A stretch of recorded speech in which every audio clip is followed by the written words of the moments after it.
not a writer. Okay.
For those who...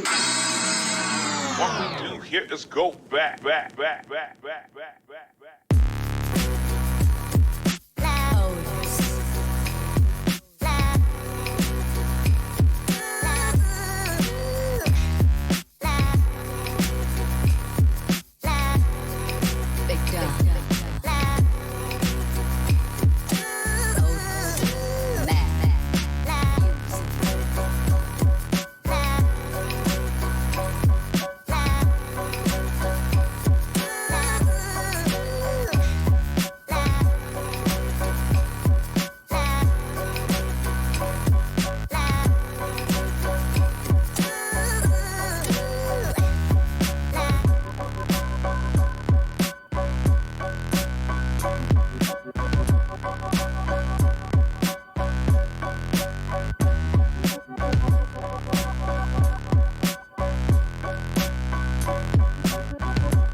Seven, 6, 5, 4, 3, 2, 1. You'll never have the sacred stone.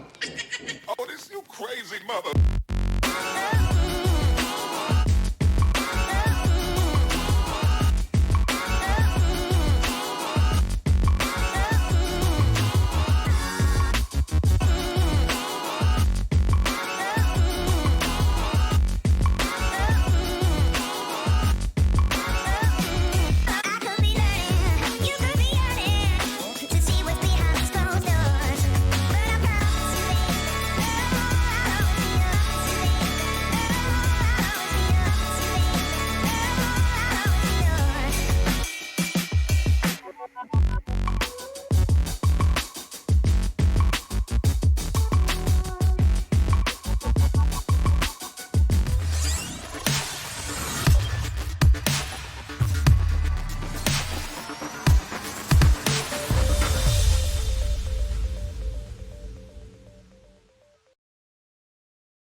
Hey, what's going on, everybody? Welcome to the Child of Mecha live stream. I am your host, Tim, the one and only Child of Mecha, and man, we're rocking simple tonight. Simple but classic, right? The Mecha shirt. It's a lovely shirt, right? Lovely shirt. Anyway, hey, if you want one of these lovely shirts, I highly recommend you go check out www.childofmecha.com. Hit up the store button up at the top. You'll find shirts and hats and all sorts of other cool stuff. So go get you some. And if you're interested in any of the tools and materials that we're working with here tonight, there's an Amazon link just below here on YouTube and Twitch, that side if you're watching on Facebook. And yeah, I get a little bit of a commission based off of stuff that you buy, but it goes to help out the stream. Consider that. Yeah, get what you need. And if you need kits or paints or accessories or the amazing Mecha Decals, which, by the way, we're going to have some sort of announcement next week about those. Go check out our good friends right down here in the corner, USA Gundam Store. Adam and the fine folks down there will definitely hook you up. They got everything that you need. They got those real grade new Gundams, 10 pallets worth. Like, I don't know if you guys can really appreciate how many that is. Like 10 pallets worth. Like, a pallet is usually like 6, 7 feet tall. It's about 4.5, 5 foot on all sides, and it's just nothing but plastic inside. Like, that's a lot. And there's 10 of them. It's a lot of stock, you guys. It's a lot of stock. And he's probably sold out of most of those already. Dude moves product, man. I'm gonna tell you what. Whoo, boy. Dude moves product. So, anybody out there complaining that he doesn't have something in stock, guess what? Because he moves it. He tries to get it in. He moves it. That's how popular they are. Yes, sir. All right. So, it's Friday, you guys. Friday the 13th. I'm not necessarily a superstitious man, but play with that how you will, right?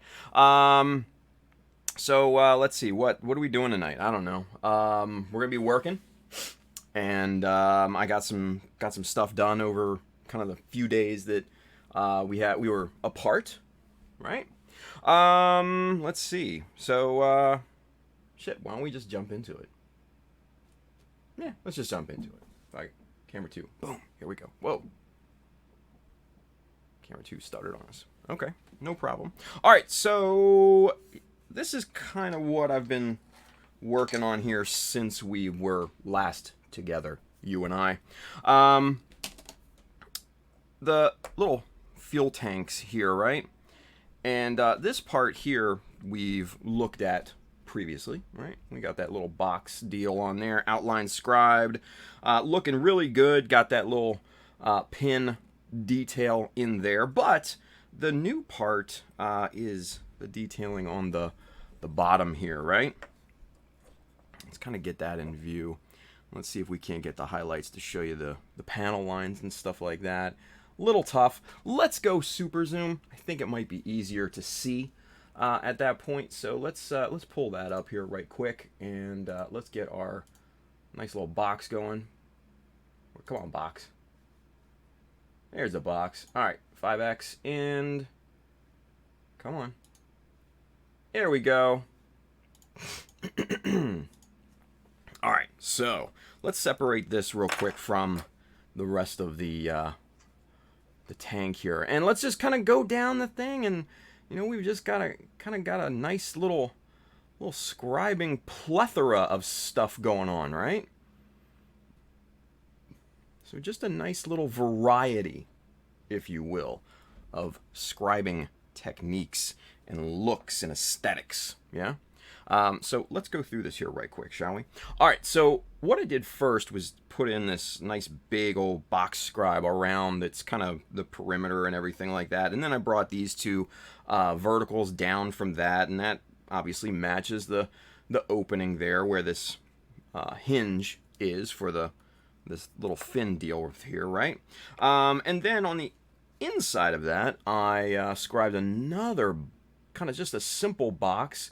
Got a couple notches there, got another horizontal line right down there just to kind of set it off. And then what I did was I kind of made a couple notches right here in the corners to make it look like there were hinges there, kind of sunken in or whatever. And then just for pure aesthetics, we put a strip of plastic right there at the top. Now, we tied this all together with, let's see if we can't get it in the camera here, we tied this all together with bringing the scribes up to the determination point right there for this little gray piece there. So I think overall that looks pretty damn good. Now, another thing that we did here was on the sides, just kind of sheeted that up a bit, right? And this is kind of a common aesthetic, especially in our hobby, just to find, you know, common shapes. Like here's the before, right? Just these kind of common shapes right here where it's kind of like a two-angle deal, right? Where you can just kind of slap something on there and kind of give it a little visual panache. So that's kind of what I did. I just kind of isolated that spot, right? Cut a couple pieces out of plastic sheet, or this is actually plastic strip, glued them on, scribed them out, beveled them down, and what you see is what you get. Everything's nice and smooth. All these surfaces right in here are really, really nice and smooth, and you won't ever know that that's laminated on top of that. So that's a good thing, right? The inside, thankfully, already has some nice detail right here in these kind of little reinforcement strips right here. I like that. We're not getting rid of that, and we're not going to do anything else to that, right? So the inside is completely good, right? But this obviously is going to need a little work. This is a little plain for what we have going on compared to the top portion, right? So right here, just a plain Jane. We got to do something about that, right? We'll tackle that here in a little bit. Now, another thing that I did was just kind of outline scribed this piece right here. Just kind of a nice 0.2 millimeter, nice and thick panel line scribe right around that, just to kind of separate that, so when we go to apply the panel line wash, it'll catch in there and make that look like it's a completely separate piece. It'll give a nice shadow to it, right? We flipped this bad boy over and started to detail this side of things. Now, this side is going to be much, much more simple, simply because this is the side that you will not see. This is the back-facing side. So this side will be right up against the back of the Zaku, so it's going to be a lot harder to see as opposed to this side, to where if you're looking at the back, this side will be outward facing. So, but this side will just, you know, we keep it simple. Just keep it real simple here, right? We got a nice little horizontal notch right there, kind of as, I don't know, a big kind of latch or something like that. And we just kind of brought the box scribe up, and basically back to this little gray part here, just kind of running off the piece here. We got a nice little simple horizontal right there. Very simplistic look, you guys. Very simplistic look. But that's what we're going for. We're going for clean. We're going for mechanical. We're going for simplistic, right? Because this is not going to be a highlight of this particular project, right? But we want it to be well within the detail standards of the rest of the piece. So, gotta kind of keep that in mind, right? All right. Now, we're gonna jump back to this here in a little bit, but first we gotta take care of one other point of business. Now, last time we were together, and let's get out a super zoom here real quick for this. Let's go back to one. Get rid of the box. Now, last time we were together, we were working on this cutout here for the leg, right? If y'all remember that. Now, let's make sure, yep, we're zoomed in 100%. Now, this is the first leg. This is the prototype. This was the original. And this was right here, the duplicate. Now, from what you can see here, we went a little overboard with the cut on the top there, so I had to bump that out with a 0.5 millimeter strip there, just to bring it down into you know, perfect height alignment with the other piece here. So last time we were together, we worked on this guy right here, that little vent, right? And we made the frame, and we beveled it and cleaned it up, made it all nice and pretty. So that's what we're going to jump into first tonight. We're going to glue these things in place. We're going to get that out of the way, and then we're going to move on. Okay? So real quick, let's mock this up, and then so you can kind of see how all of this goes together. Now, we're going to take off that piece there, and we're going to see if we can't get this guy off of here too, just to make it easy to work with, right? Let's get that off there, and there we go. All right, so now we've got this piece isolated. So this vent just slots nicely right in there. It's a nice and snug fit, so it's not going anywhere, and it's not going to move because it's locked in to these nice little bevels down here at the bottom of the cutout, right?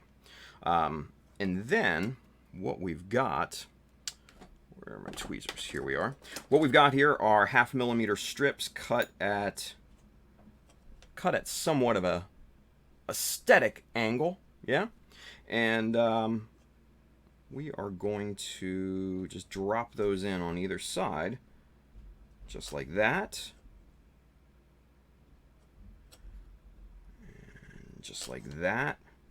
Push these all the way down to the bottom like the other one is. And there is our final look, right? We match this up with the other side. Pretty damn close, if not exact. Happy. We're happy with that. Now, before we move on, Jacob's got a question. We have a question. All right, so Jacob wants to know, he says, Tim, when you're scribing around a greebly or template, how do you keep from blowing past the corners, especially on hard 90-degree angles? Which is a great question, actually. Brian, Bro Builder, says, I know the answer, but we'll let Tim handle it. Thank you, Brian. I appreciate that, buddy. But seriously, you guys, if you guys know the answer, chime in. It doesn't hurt to get a couple different perspectives, right? But this is a great question, Jacob, and I'm glad you asked it, right? So let's take a look here just real quick and kind of answer that question before we kind of move on, right? Let's get our good friend 0.015 here, right? And what we're going to do is, actually, I take that back. We are going to pull out the 0.20, yeah? And so with something like this, doing an outline scribe around this particular detail here, Jacob wants to know, how do you miss blowing, how do you not blow out the corner, right? That's one of the trickiest things when you first get into scribing, right? What I always like to do is start at the corner. Start your scribe at the corner. That way you're not scribing into it and you're not running any danger of blowing it out the other side, right? So for this, I would start in this corner, scribe down, and then I would flip it, start at this little bevel, scribe into the existing panel line that we just scribed, go this way, and just keep going around. That's your kind of counterclockwise movement, right? And that's going to keep you safe from blowing out that corner. Now, the big thing is when you go to scribe, say something like this, and you meet the existing panel line that you just scribed, slow down when you get almost there. Let the scriber do the work, number one, but slow down. Slow down and take your time with it, because that slowing down of your pace will help you avoid blowing out that corner, right? So that's what I do. Counterclockwise rotation if you're right-handed. Clockwise rotation if you're left-handed. It's just kind of working smarter and ergonomically. That's my philosophy anyways. But, Brian, if you got something to add, dude, have at it. Have at it. So hopefully, Jacob, that answers your question. If you got any follow-ups, shoot them my way, dude. Anyway, all right, so let's put that off to the side, right? And let's get the eyes on. Anyway, let's we're gonna do plastic magic for this one. I know it's not super glue, but what we're going to be doing here is we're going to need some time to place these properly, right? And I want to make sure that I have some wiggle room, Okay. Also, I want these to fuse together nicely, so we're going to dump all the components out here. Just like that. We're going to set these two little pieces off to the side. We're going to get to those last. But first, what we're going to do is we're going to make sure our plastic magic is at the ready. And we're actually going to use the tweezers on this one because we've got a nice little bit of real estate that we can grab onto. Alright, flip that bad boy over.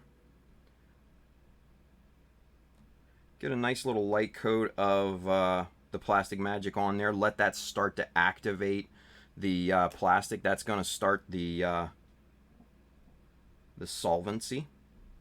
Going to start to kind of melt that plastic.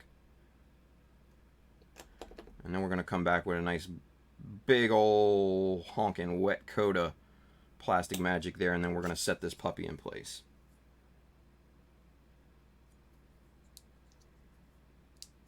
And just like that, that should be locked in place now. Let's get this inner frame out of here. That's not doing us any favors.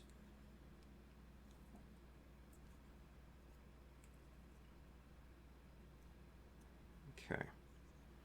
So that's locked in. We're looking good there, right?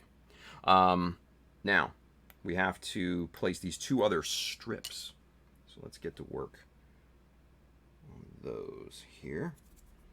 Now, since these are 0.5 millimeter pieces of plastic, there's not a ton of surface area that you can actually apply glue to, which is why we're going to come back here after we set these in place, and we're going to apply a little bit more glue all the way around, and we'll show you what we're going to be doing here, because we're going to be making a little bit of a mess, but we're going to clean it up later, so it's not a big deal. All right.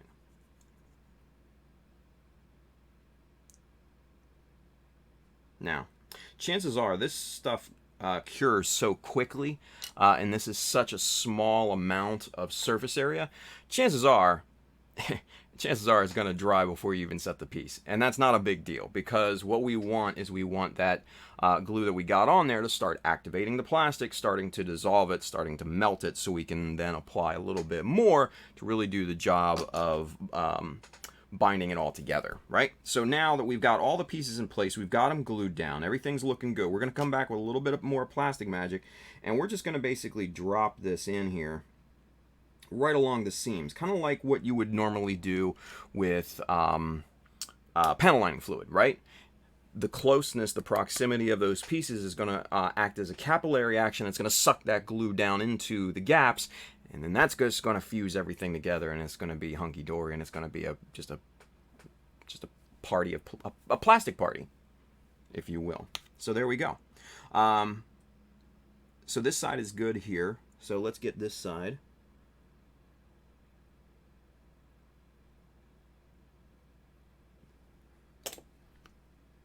We're looking really good here.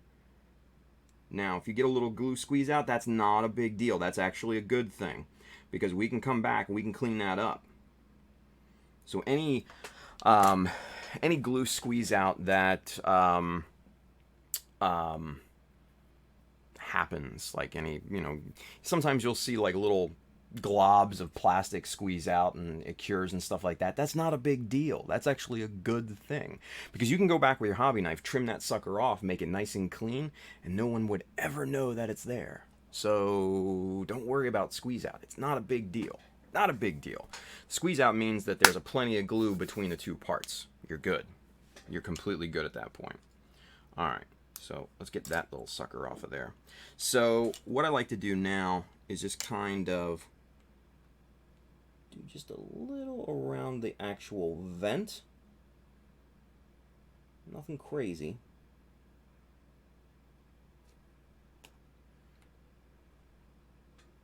And then kind of down in the actual cavity itself.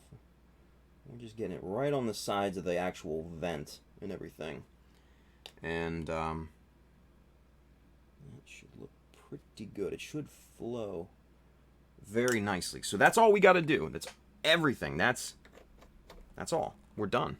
We're done with this. So now we have to let this sit for, I don't know. I'd probably leave it sit for about 8 hours.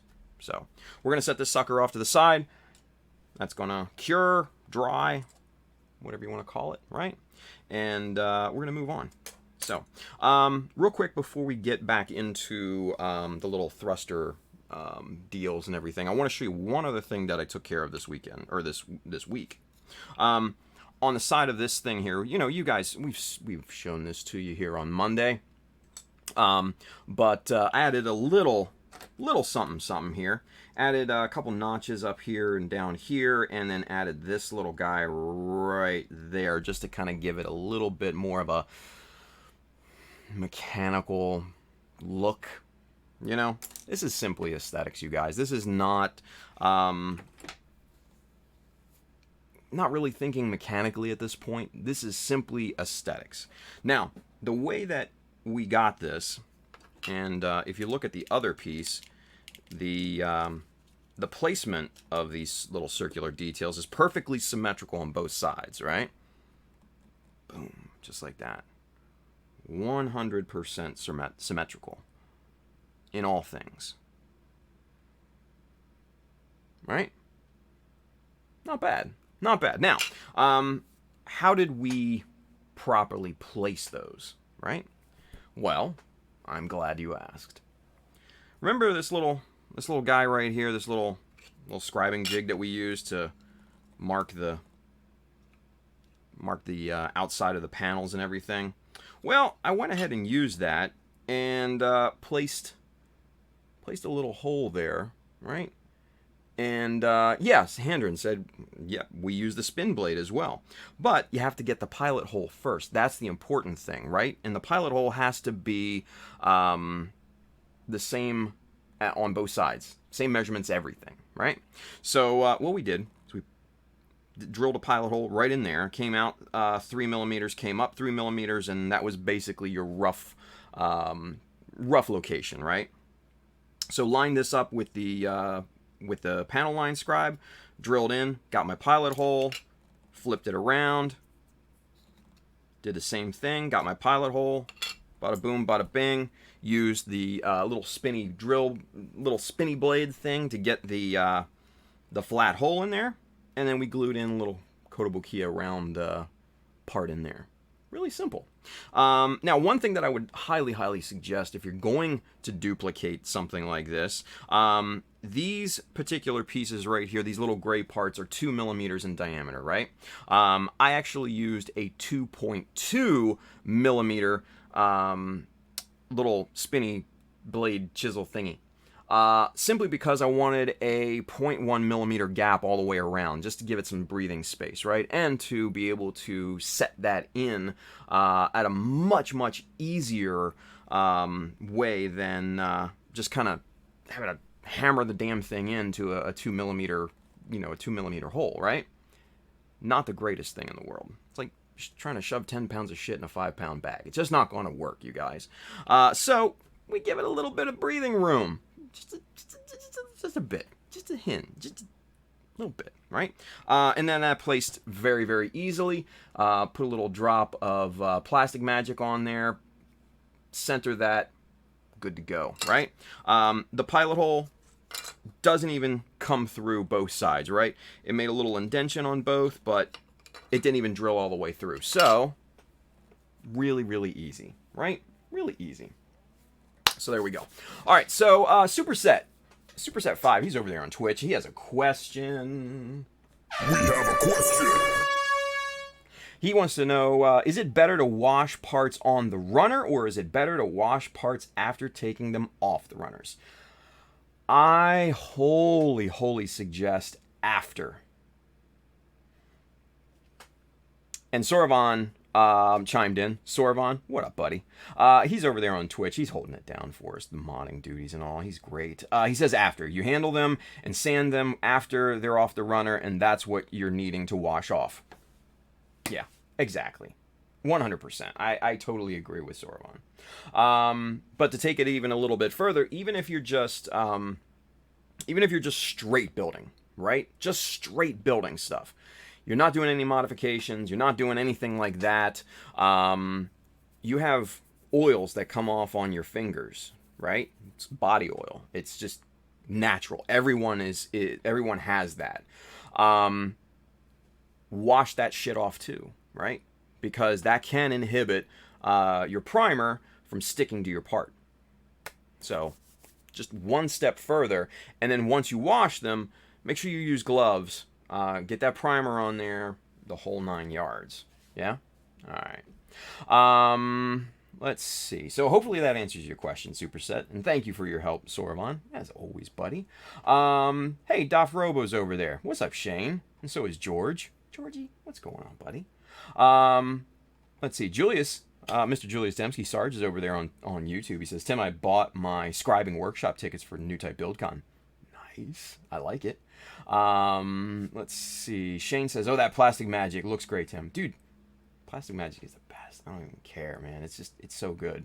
Brandon5269, what's going on, Brandon? He's got a question. We have a question.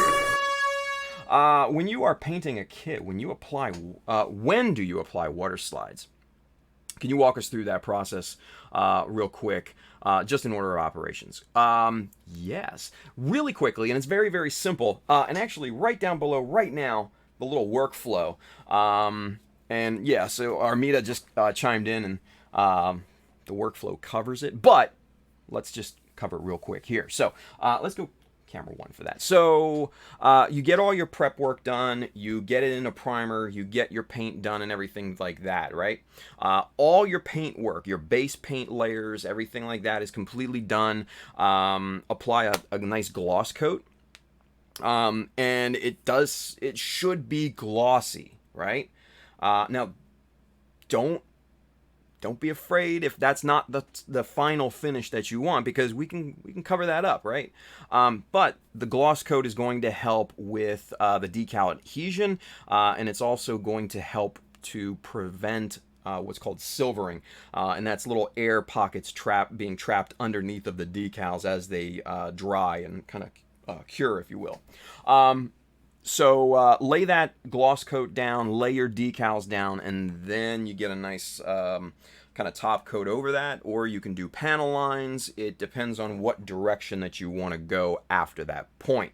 I will usually do panel lines first after that gloss coat, because that gloss coat will help that panel line fluid flow through your panel lines, and you're not going to need to use as much, and it's just going to look, as an overall, it's going to look better, right? And then once the panel lines are done, cleaned up, all that good stuff, I lay down decals. After that, I go back and lay down, I'll do some weathering and stuff at that point, maybe do a light gloss coat to cover those up and seal those decals in. It really does depend on the direction that you want to go. And, you know, obviously the workflow is going to be able to kind of illustrate that a little bit better. It's basically whether you want to go clean or whether you want to go weathered.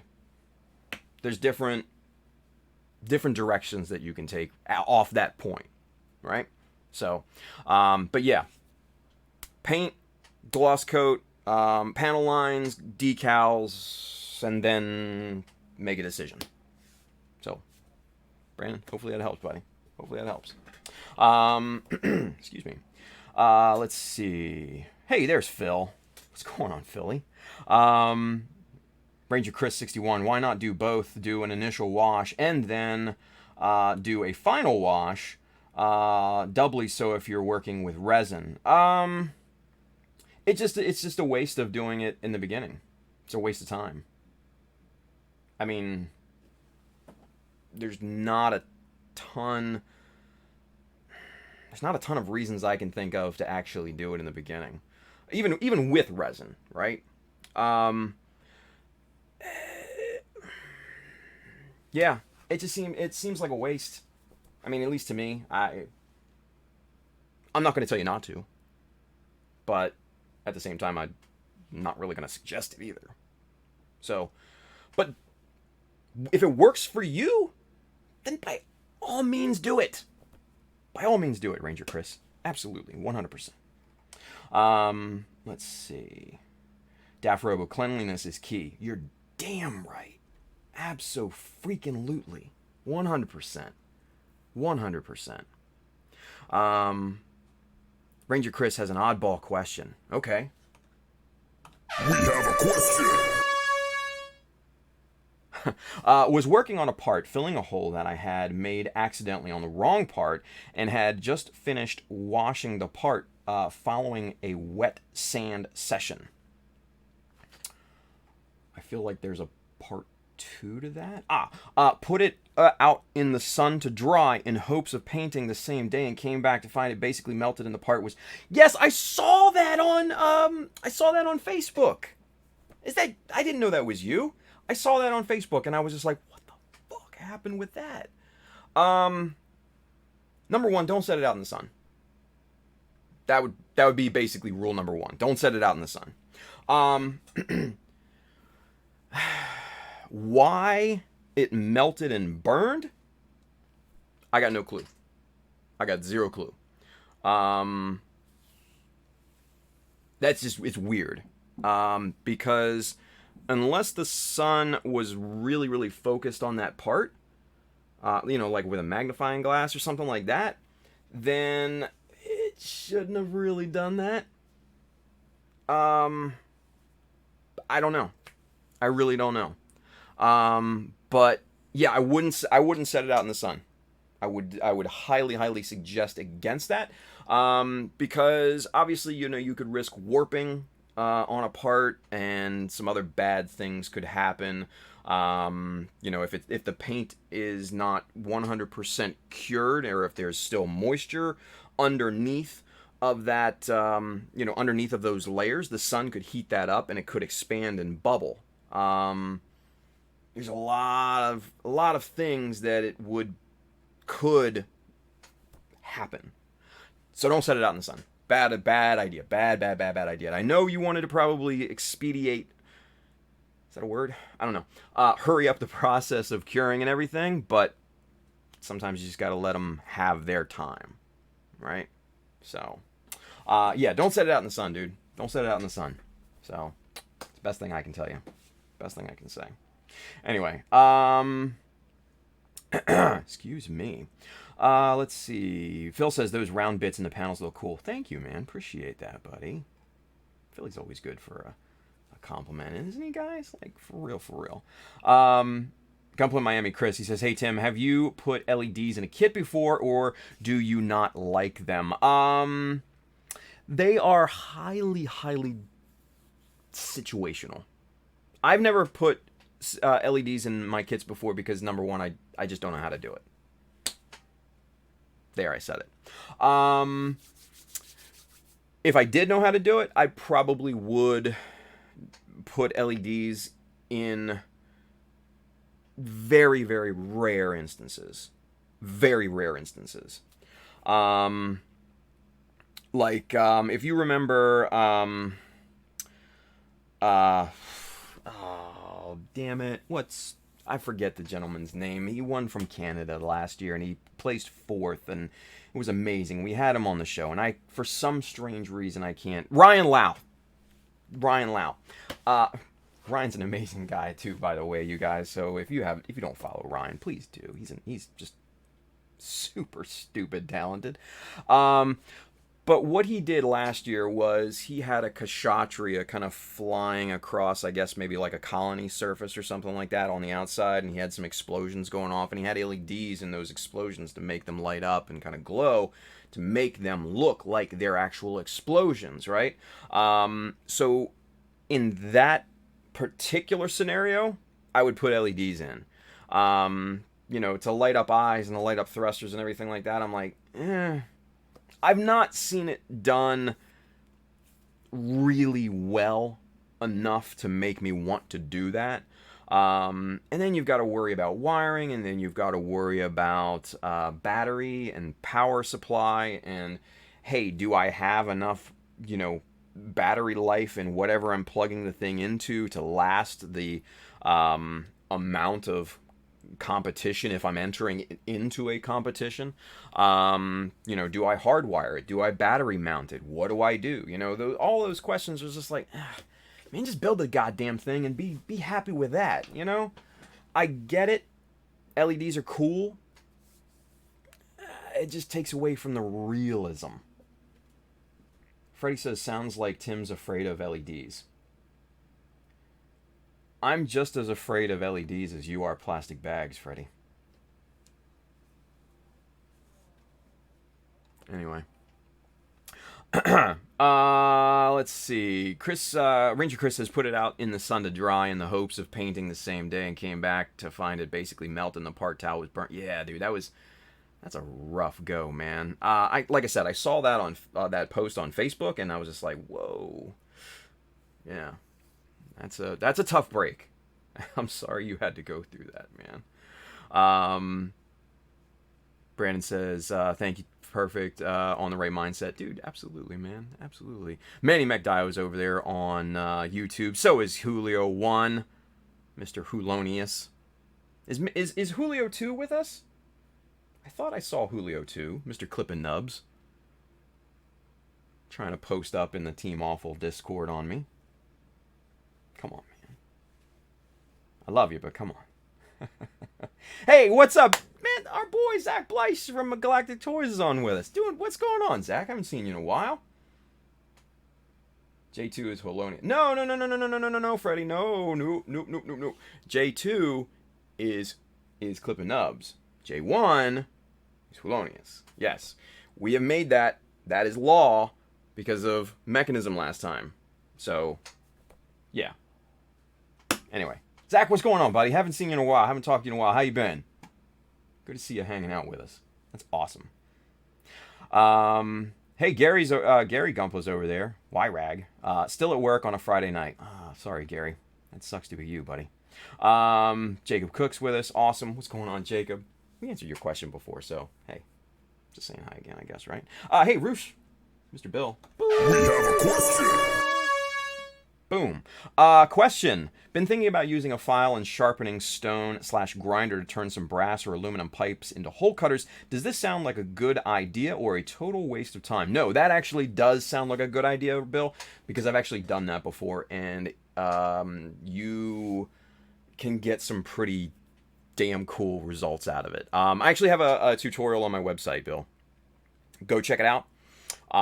Because I did that very, very same thing. Took a little brass tube, like the little wave tube or whatever, and just kind of filed teeth into it and popped that into one of the pin vices and just kind of, basically you are creating a hole scribe, like a miniature hole scribe. And yeah, you can get some pretty interesting effects from it. So yeah, jump on it, man. Great minds and all, right? Let's see. Manny says, hey, my Julio. Nice. Zach Heflin's over there on YouTube. What's that going on, Zach? And we got a couple Zachs going on. But good thing they include their last name so we don't have to necessarily do the 1 and 2s on those guys, right? Let's see. Ranger Chris said, figured it would be worth discussing to figure out possible ideas. Yeah. He says, only thought was the sun hit a glass sphere covering a light at just the right angle, come off it, and do a magnifying glass job on the part. Yeah, dude. It's probably impossible to say what exactly happened. But what I would tell you is the best way to avoid it is to just not put it out in the sun and not risk it. Just leave it inside and just give it some time. Maybe take a hairdryer to it on low setting and just kind of, over it for a few minutes. That will definitely speed things up. But as with anything in scale modeling, these steps take time. And there's sometimes just no rushing it.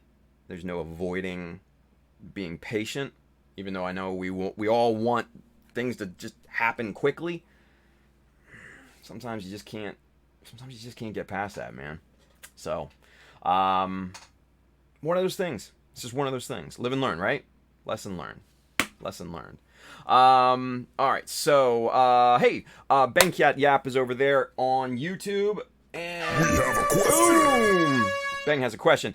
Have you been using the MadWorks new tungsten chisels frequently? Not really, because I use BMCs mostly. That's my particular chisel vendor of choice. But I do have some of the tungsten chisels provided to us by our good friend Zach Bleish, who's over there on YouTube, from Galactic Toys, by the way.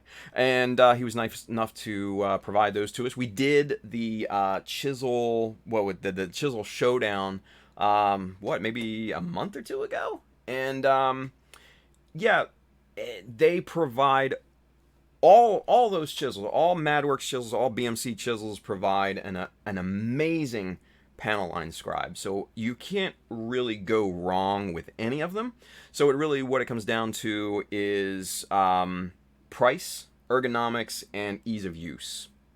So those are going to be, I think, your three deciding factors when going into what chisels to buy. So yeah, that's what I would say. Anyway, Brandon says he mainly uses BMC due to muscle memory and having basically a full... Well, I don't have necessarily a full set, but I have what I need. Let's put it that way, right? But good call, Brandon. That's a definite. Freddie says plastic bags are dangerous. They are. Hey, Wobish. What's going on, man? You can do both, wire it for battery or plug in it. Yeah. Just spitballing, really. Space Rat 53 says, hello, started modding my Master Grade Zaku F2 last night. Used some Kota Kia parts got from USA Gundam Store to make a knee brace that can retract into the leg when it's not in use, can still move the leg. Interesting. Very, very cool. Mr. Zach Bleish, he says, Tim, seen you were heading to UAE for some judging. Super cool. Yeah, man. I am fucking jazzed about it. I'm not gonna lie. That's kind of a big thing, you know. The guys over there at Otaku ME were nice enough to invite me over there, and yeah, I couldn't say no. Right? I couldn't say no. They've built up an amazing little community over there. And I shouldn't say little because it's probably bigger than most of us tend to believe, right? You just don't hear about it a lot, being that it's just not either in the US or in Asia, right? But they've got some really, really talented modelers over there. Like I said, our boy... James Quinsat, who took second place in the world last year at GBWC, works at Otaku ME, and he's one of the kind of the lead, folks there, and he teaches techniques and helps out deciding, helping people decide what models to buy and everything. So I get to hang out with him for a few days. So that's going to be in and of itself really freaking cool. But beyond that, we get to go, I get to go judge and hang out with those guys. And, man, it's just going to be a good time. It's going to be a really, really good time. So, yeah, I can't wait. Let's see. Gunpla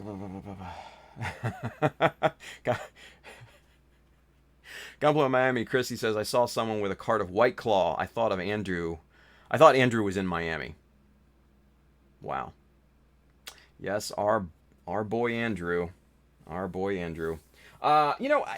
asked this last week on Mechanisms, and cheers to those who watched. But we were thinking, spitballing, if you will. We were wondering if you guys would want to see Andrew on a future episode of Mechanism. And if you do, I'd like to hear from you.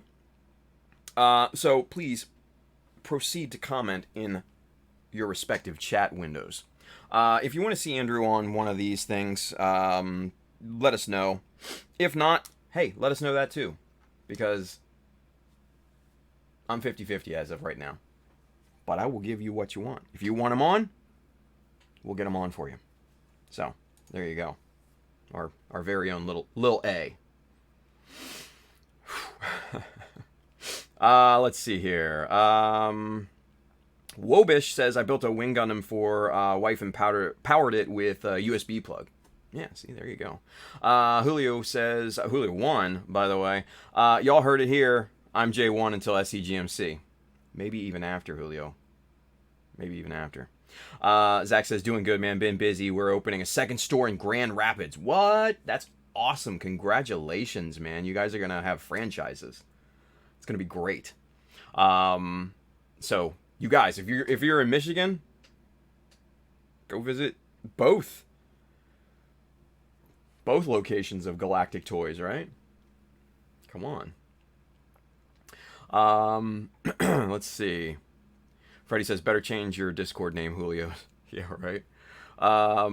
Edward Leonard says, I hope Freddie doesn't end up dead with a bag over his head. Tim will be in trouble. Yeah, that would be incriminating, wouldn't it? Especially after I just said it on stream. Damn. Oh, well. We'll be fine. Don't worry about it. Freddie says, better change it. Yeah, okay. All right, time to drive. Peace out. Freddie, take care, buddy. Shane Doftrobo over there on YouTube says, Tim has a tutorial on his website. Yes, on the little spinny brass tubey cutter things. Whatever. Yeah. They have a similar tool for woodworking. Yeah, but much bigger. Much bigger. Oh, yeah, and Shane says, anyone need help with LEDs, feel free to hit him up, because he knows how to do LEDs and all that stuff. So, yeah. Let's see. There you go. Ranger Chris says, nah, next time just going to let it sit overnight. Good. Good, man. Brandon5269 says, my first attempt at a custom plot plate backpack failed. Need a chopper to get straighter, even cuts. But learned a lot. We'll try again soon. See? Determination. I like that. Zach Bleich says, hopefully, and this is, I guess, a continuation from his previous comment. Doing good, man. Been busy. We're opening second store on the opposite side of Grand Rapids. Hopefully, all goes well there. If so, more stores might be in our future. See?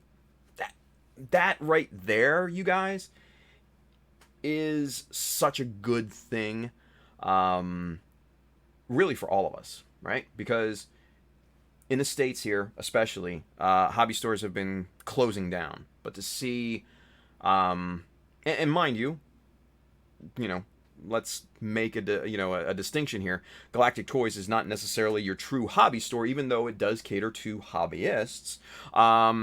But still, just the amount of stuff and the variety of stuff that they have, opening a new store, come on, that's exciting. I don't care who you are, that's exciting. That's good stuff, dude. Zach, congratulations, brother. I'm very happy for you guys, straight up. That's a really, really good thing. Hopefully I can get back up to Michigan sometime soon, right? Let's see. Spider2K2, James 2.0, he says, getting a Mecha Gasha kit in the mail tomorrow, thinking of doing orange with a white eye patch skull on the body. I dig it. Persaku girl, Jody, she's over there. Good day, Jody. She says, you doing the POP, paint on plastic comp, Spider2K2, asking James, I guess, right? Not really, plus that's the first I've heard of it. Well, there we go, right? Let's see. Brandon says, I suggest opening one in Southeast Michigan. We need a good hobby store down here. Zach says, plan is Detroit or Chicago, if all goes well. There you go, man. Nice. For all the Chicago people out there, right? That's a possibility, anyways. Let's see. Wobish says, what size Madworks should I start with for 144 and 100? So it's not necessarily, brand name, either one of them. It's just chisel size in general, right? And we've said this plenty of times before. But if you were to start, especially with a 144, the trifecta that I would start with, for panel lines on 144 only, 0.10. After that, 0.3 and then 0.5, both of those for notches. Those are going to get you started. Those are going to cover probably a good 85 to 90% of your chiseling needs on a 144. Uh-oh, True Gumpla, Mr. Joel. He says, what up, nerds? What up, you crusty sumbitch? He's hosting. Thank you, Joel. Appreciate that, dude. But those would be your 3 to get you started. Those are going to cover 85 to 90% of your scribing needs. And then after that, you kind of add on whatever you might need or think you might need.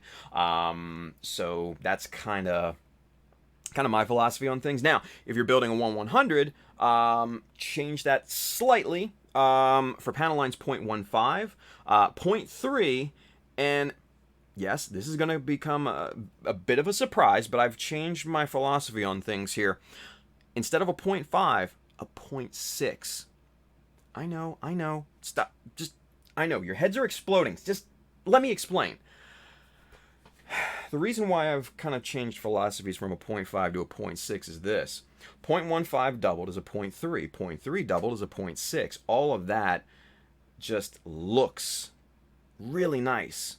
There's not much difference from a 0.5 to a 0.6. So if you got it already, don't worry about it. It's not the end of the world. Continue using that. But if you're getting into, panel line scribing, notches, chiseling, all that on a 1/100, consider going 0.6 instead of 0.5. In my opinion, it just looks better, and I've started to use that a lot more now than a 0.5. So there you go. Hopefully that makes sense. Let's see. Shane says, so excited for you, man. Dubai is crazy. Dude, Dubai is going to be nuts. Hisaki Handren says they have a great place. Dude, they really do. It's such a beautiful store. Like wood everywhere. Like wood shelves and panels and sliding panels for tools and all that. It's just gorgeous. I just want to take pictures of the store alone and then just that's it. And just be like, awesome, right? Travis Gopal, he's over there on Facebook. What up, Travis? Man, I've been talking with Travis a little bit here lately. He says, yo, what's up, Tim? And the Mecha Army might be a good band name, right? Good call, Travis. We might have to come up with something for that, but that's, yeah, good stuff. Let's see. Okay, so now we're getting into the opinions of, I'm just getting caught up for the opinions of having, our boy Lil A on the next episode of Mechanism. Armida says it would be a one giant roast. I mean, what other reason would you want to have him on? I mean, does anybody really care what he's working on? I mean, I'm not saying anything or condoning anything. I'm just simply asking a question. Handren says, let's have him on. With a smile, big smiley face, right? Let's see. Julio1 says, oh man, I went and bought that White Claw. Yeah, right. It grew on me. Look at this guy. He's on the claw, you guys. He's a member of House White Claw. Ay, ay, ay. Sir Julio the First of House White Claw. Forever shall be his name. Oh shit, Julio 2, if you're watching, you better change his name up on that awful Discord to that. I'm telling you right now, that is a golden opportunity. Do it. Just saying. Anyway, Roosh says yes, but only if he's drunk. He poses a threat to himself. I like it. Julio 1 says actually drinking it right now. Oh God, come on. Yeah, Nubs, just change it. Julio the First of House White Claw. You heard it here first. Go. Make it happen. And yes, let's have Andrew on the show. I love that dude. Jesus. Phil says I'm ready to roast. Okay. Zach Blaze says, oh yeah, if anyone is at NYCC in 3 weeks, we will be there. Absolutely. Dude, and Zach, we definitely need to hook up for Baltimore Comic Con too. If you guys are still going, I would love to, come out and be at the booth, whatever you need, dude. So just let me know. It's just a simple drive for me too. So it's like nothing, right? So yeah. Literally 40 minutes. It's nothing. Let's see. Ranger Chris, the bear guys finally got Freddy back with the bags. Yeah. That's one way to put it, right? Let's see. Julio says, I'm cool with being J2. There you go. That's the spirit. Jody Pertsaku girl over there on YouTube says, Australia 210, we lost our oldest in Perth this year. Been open since the 40s. Wow, I think. She's talking about hobby stores, you guys. Very sad when hobby stores closed. Damn. I didn't know it was like that down there, too. I was under the weird impression that it was just kind of a unique American thing because Americans are more into video games and kind of instant gratification now more than anything, and they don't really care about the craftsmanship of things, if you will. But outside of us, right? Come on, y'all are family. Let's go. Gert McDirt. What's going on, dude? Glad I came in just in time to hear Galactic Toy success. Love that place. Dude, it is a really nice store. I'm not gonna fucking lie. It was so, yeah, really, really good. And the folks there are just awesome, too. Like, all the people, just awesome. Just awesome. Ruslam says, Freddy should get a Mackay kit and use his tentacle maker to turn it into Swamp Thing. That would be cool. Dude, that kind of would be cool. I'm not gonna lie, that would be really cool. Yeah. George says, damn, Joel's here too. Yeah, right? Everybody's here tonight. So, thank you for coming out, folks. I love it. Hey, and I know this is turning into a chat show. I know we're not getting a lot of work done. I know it's 11:07 p.m. right now, and shit, we've not done shit of work. Like, all we did tonight was just this little guy, right?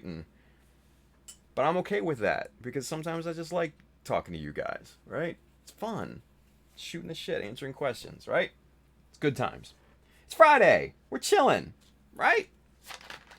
Everybody grab a White Claw and get to drinking. Not me, though. Because I'm a man. Anyway. Julio, that one's for you, buddy. He says, we got a full house here. Nice. Nice. We do kind of have a full house, right? Travis over there on Facebook, he says, a great sign that a hobby store is thriving. I've seen so many close in my short time in the hobby. Congrats, man. Dude, that's for you, Zach. That is straight up, too. Straight up. Spider2K2, my head just went thermonuclear over that logic, Tim. Yeah, well, the chisel logic. It happens. It happens, right? Hasaki Hendren says 0.20 for 100 can be good, too, in my opinion. Yeah, and definitely, I won't discount that. I actually started with 0.20, so it's definitely not a bad chisel width to start with. I have just kind of gravitated to 0.15. So, and there's very, very little visual difference, but I think the main difference is when it comes to panel washing. Pardon me.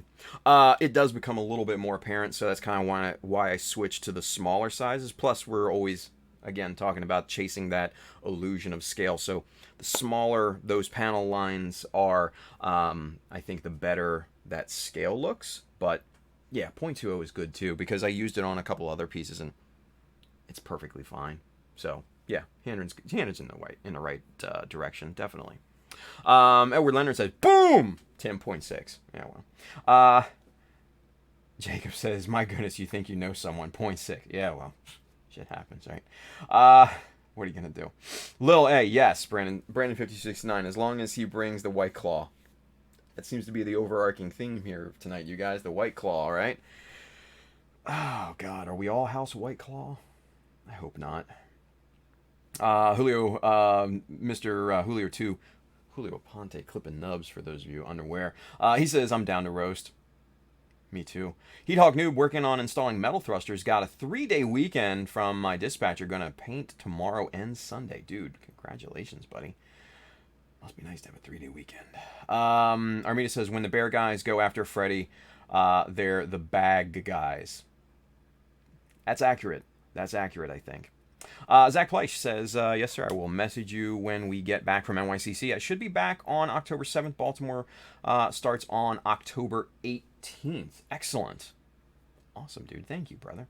And like I said, I can build, I can bring, models to show off if that's something that you're interested in or whatever, because, like I said, it's literally right down the road from me. So, whatever you need. Space Rat, kind of drifted away from video games lately. Yeah, that's a good thing. Not all, but everything in moderation, right? Everything in moderation. Just like with like junk food and stuff. Everything in moderation. It's a good thing. No extremes. Except for little Andrew and White Claw. Then that's just funny. But that's just me. Let's see. Spider2K2 James 2.0, he says, I looked at Warhammer style kits. I can't get into that kind of hobby, too much going on. I agree. Julio 2 J2, he says J1 sucking down white cans. It's hard. It would seem so, right? It would seem so. Let's see. VFX10 Viper Josh says, LOL, bag guys. Yeah. Might have to make that a thing. Might have to make that happen, right? George says, Chad rules. Dude, right, George? Come on, man. Absolutely. Let's see. Persaku Girl Jody says, I kind of like Tim's chat show. Really? That's good to know. I try. I'm no talk show host or anything like that, but I try, right? What are you going to do? Let's see. Spider2K2 James says, Tim, I would drink, but I have to work 2 12-hour shifts this weekend. Ouch. Yeah. Everything in moderation, man. Moderation. Phil Build Stuff. Philly's over there. He says, I still prefer booze, flavored booze, if that helps. I'm with you, Phil. Booze, flavored booze. It's always a plus. Always a plus. Yes. Let's see, Space Rat 53, drinking some tea I made and water. Haven't gotten into alcoholic beverages and mixed drinks. What would be a good drink for someone who rarely drinks for special occasions?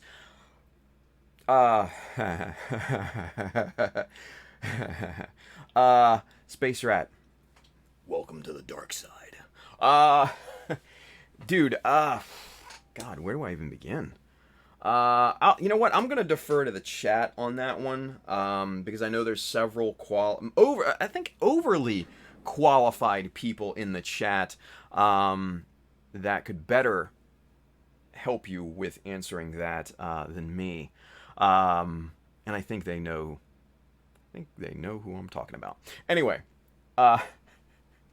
Jacob Cook says Tim's a gamer hater. Dude, I'm not. I play games, but in moderation. I got better shit to work on than play a fucking video game, dude. And I don't hate video games because, dude, I want to get like Borderlands 3 so badly, but I want to wait until it comes out on Steam because I fucking hate that other platform. But what are you gonna do? Just my opinion. And plus, I want to save a little bit of money, when it goes like on sale and stuff like that. So, whatever. I'll get it like in a year or something when it goes on sale for like 50, 75%, like a summer sale or winter sale or something like that, and whatever. Anyway, let's scroll back up here because we're missing some stuff. Jesus. Hey, Merritt Philbin is on. What's going on, Merritt? Dude, okay, so real quick. Merritt donated a good chunk of money to Simon's GoFundMe, and if you haven't donated to Simon's GoFundMe, you still have a little bit of time. I just did my donation, but Merritt, man, he made a good sizable donation. So, man, big ups to Merritt, dude. He's a good guy, man.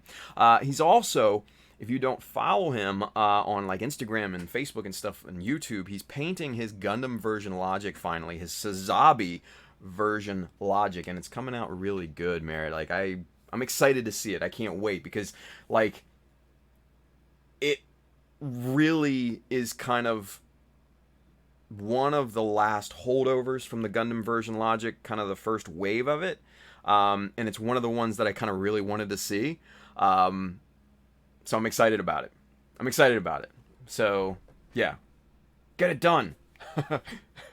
So, dude, really, really good. And thank you, brother. Thank you for your donation, man. I know Simon is just off the walls on all the love. Really means a lot. So you're a good man. You're a good man.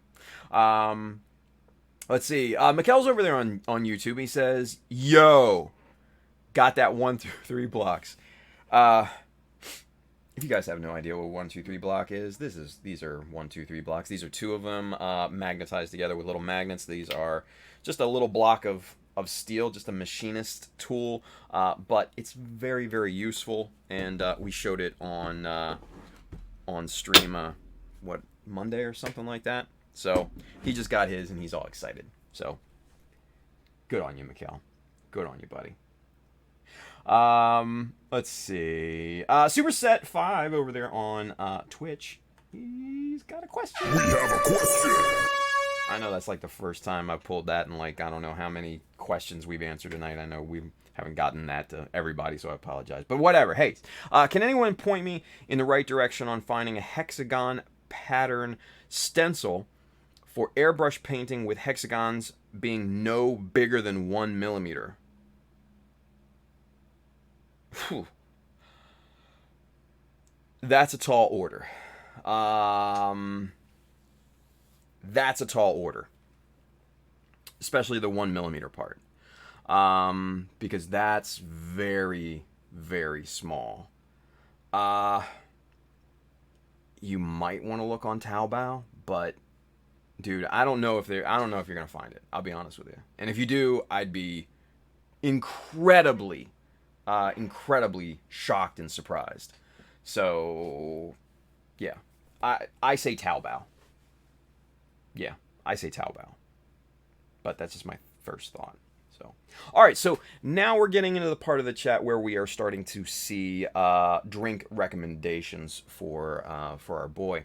Julio 1 says screwdriver. Not bad. He says you can't go wrong. Possibly you could, but that's a good starter, kind of entry level, kind of real easy. Yeah. Gert McDirk, I want to be classy. I go with Cisco Red. Okay.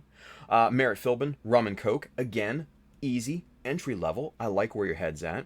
Julio Ponte, Julio 2. Again, Rum and Coke. That's 2 for that. Donnie Baxter's over there on Facebook. Donnie, what's up, buddy? He says whiskey. Again, I like where your head's at, Donnie. We should hang out more. We're like this. I don't know why. It's just strange. But in a good way. Spider2K2 says, Angry Orchard is good for relaxing. Okay. Tex Marquis Armida says Rum and Coke. That's 3 for Rum and Coke. I have to agree, so it's not bad. Edward Leonard says, I purchased a lot of Warhammer recently, and it's very nice, but not cheap. Yeah, you're paying, from what I understand, you're paying for the stats, which is just stupid to me. But whatever. Whatever floats your boat. VFX10 Viper Josh says, just the rum. See, now we're talking. Philly says, Moscow Mule, old-fashioned, dark and stormy. See, now you're kind of getting into some intermediate to possibly advanced drinks, Philly. So you don't want to necessarily scare away the rookie. Keep that in mind. Know your audience. Armida says, ooh, Moscow Mules. Yeah. Kenneth Sim, how could Tim miss out Gears 5? Simple, because I never played Gears 1, 2, 3, or 4. Just easy. Let's see. Tuzaku 2, Thomas. What's going on, Tom? He says, good evening, all. Welcome. Zach Bleish. A lot of people who enjoy Warhammer also will enjoy building Gunpla if they are introduced to it. Damn right. Damn right. Persaku girl. I'm a wine girl, so maybe a rosé. Fair. If you're into wine, that's fair. Spider2K2 says, I have yet to beat the first 3 of the Borderlands games before I even get into the 3rd game. Yeah. I mean, that would probably be a prerequisite, right? I don't know. Mara says, really hit me in the feels, no prob, great cause. LOL, finally, thanks, man. Dude, you're welcome. Talking about his Gundam version logic, we're just getting caught up in the chat. Yes, I know we're a little slow right now, but we're having fun, though, right? Let's see. Brandon5069 says, Tex, have you ever heard of a Blackberry Moscow Mule? It was way better than I expected. Blackberry. Now, see, now we're talking. Now we might be getting somewhere. Now, yeah. It could be blue. Blue is always better. Blue is always better. Gert McDirt says, that sounds delicious, right? Manny McDio, what up, everyone? He's back. Manny, welcome. Wobish says, the wife and I have been playing a classic WoW this week, but I have still gotten some model work and painting done. There we go. Let's see. I mean, it says, try a Tijuana mule when you can. Never heard of that. Not sure if I want to. Merritt says, ooh, the flat ones would be useful. Right? Huh. Everybody talking. Jody's Wobish, I'm all about the WoW. I never got into WoW either. I was a City of Heroes guy. Y'all know what happened to that. Maybe you don't. It closed down. So, anyway.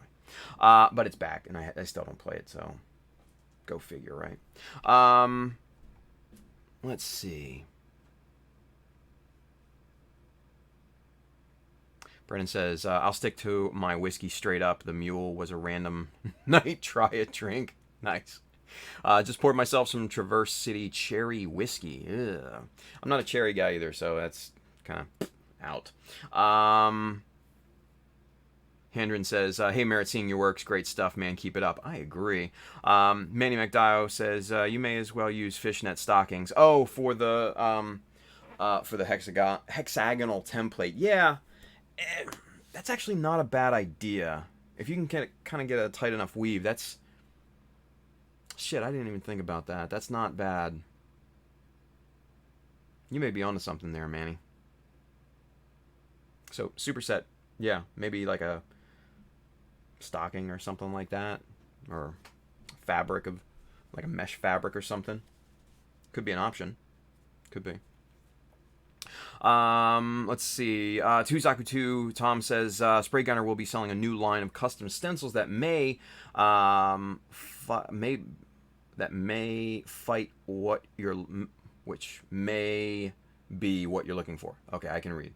It just possibly next week. So there you go. Zashawn over there on Facebook says, may not be exactly hexagon, but mesh from swim shorts would be about 1 millimeter hole size. Yeah, that's a good idea too. I didn't think of the cloth kind of avenue for stencils. And I usually don't, but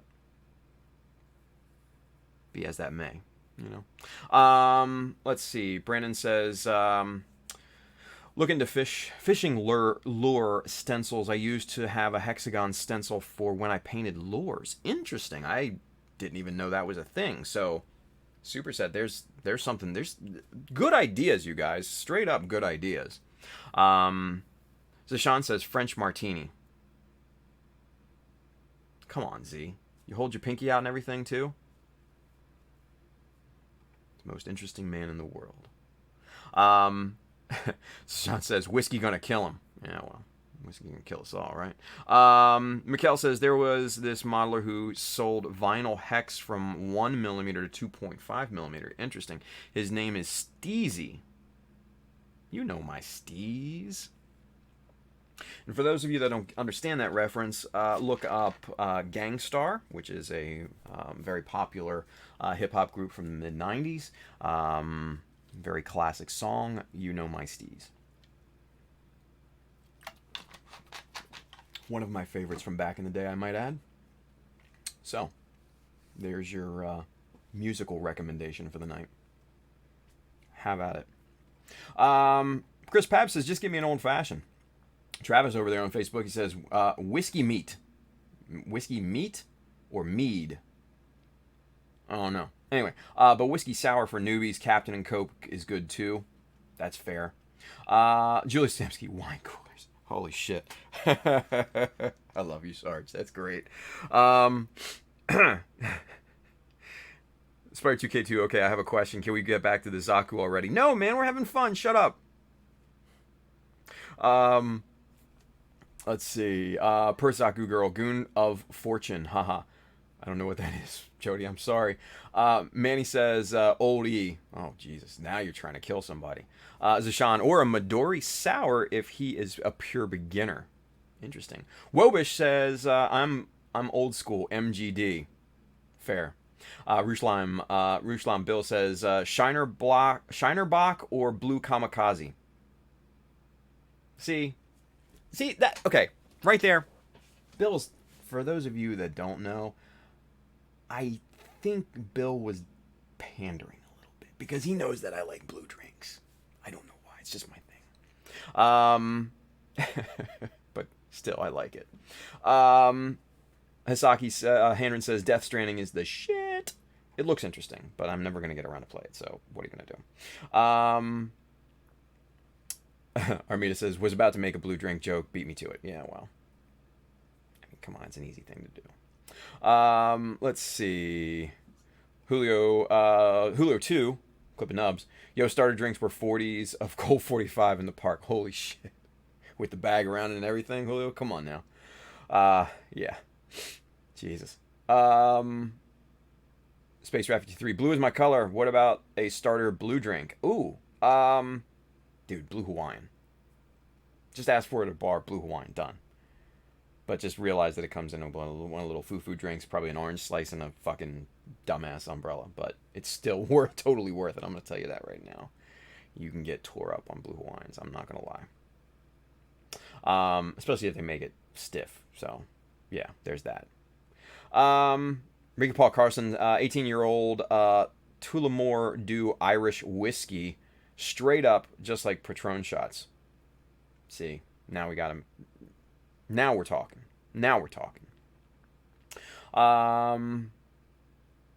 Yeah, Julio number 2 says, LOL, in a bag so the cops don't stop you. See? I knew what he's talking about. Brandon says, Brandon5269 says, Edward 40. That's right. Jesus.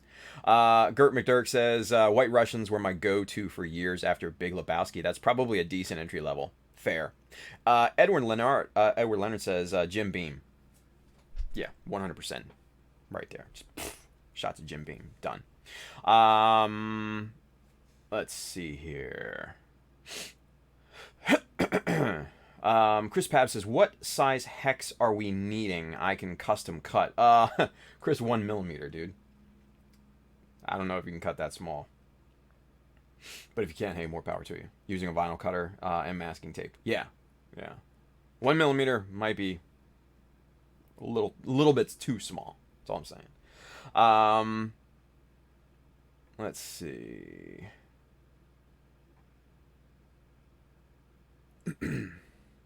Armina says, get an embroidery cross-stitch loop to stretch / hold it in place. Did something similar for a carbon fiber look. Oh, for the stenciling. That's actually a really, really good idea. Really good idea. George Lelios, Gangstar with a smiley face. See, George, man, he's fucking old school Gunpla, old school hip-hop. He knows what I'm talking about. Travis Gopal says, dang, some Gangstar heads out there. Guru rest... Dude, yeah, right. Just, Guru, damn. But, see... There's a couple of us out here. Y'all don't know fucking about hip hop from back in the 90s. I'm telling you, if you don't smash that Gangstar, y'all don't know shit about it, anything. Just saying. Hip hop's for the children. So is Gunpla. God damn it. Edward Leonard says, get someone in a sign shop to print you out final hexagonal patterns out of it. Should be cheap. There you go. Brandon 5269, Blue Smurfs, Mountain Dew, Citron vodka, blue raspberry lemonade packet mixed in, so good. Oh, I just I don't know about that. I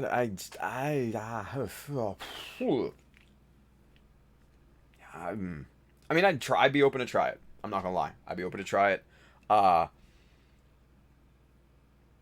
That just sounds like vomit on deck. Just personal opinion, just straight from hearing just the description of things. Vomit on deck. Yeah. Whew. Yeah. Julio says, yo, deadass lived that life tricking out in Coney Island in high school, LMFAO. Julio too. I could see that happening. Dirt McGurr, hello, yeah, haven't listened to Gangstar in a grip. Thanks for that moment of truth. There you go. Edward Leonard, vinyl. I used to rock the tapes, but to each their own, right? Zishan, old E? What you know about that night train, Nubs? Damn. Nice. Ruslan, nope. I drink blue kamikaze shots on my birthday. Beer is Shinerbach. Mixed drink is Crown Reserve and Coke. Interesting. Flirty mood, custom Patron shot with limes and strawberries.